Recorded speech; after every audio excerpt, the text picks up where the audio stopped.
یک بار هم زنگ زده بودم منزل نقیزاده. اسمش فرامرز بود و با یکی دیگر که هیچ یادم نیست 3 نفری روی یک نیمکت می نشستیم. مادرش که گوشی را برداشت اسمش یادم رفت. منزل نقیزاده. از بابام یاد گرفته بودم بگویم منزل فلانی. مادرش شاکی و عصبی گفت با کی کار دارین؟ با پسرتون. کدومشون؟ تک پسر بودم و فکر اینش را نکرده بودم که در یک خانه شاید بیش از یک پسر وجود داشته باشد.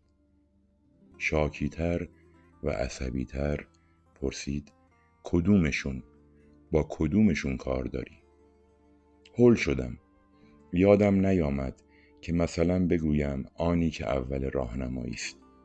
منمن کنان گفتم اونی که موهاش فرفریه، حرف بد میزنه، قشنگ میخنده. آنی که قشنگ میخندید خانه نبود. تق.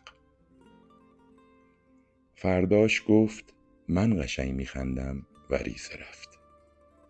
من حرصم در آمده بود چون دفتر مشقم را نیاورده بود، ولی از قشنگ خندیدنش خنده هم گرفت.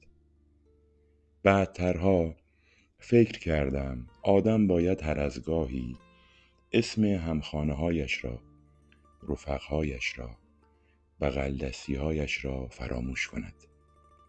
بعد زور بزند توی 3 جمله توصیفشان کند. بدو بدو. بگوید مثلا آنی که خنده‌اش قشنگ است، آنی که حرف زدنش مثل قهوه تازه دم است، آنی که سینش حال عاشقی دارد،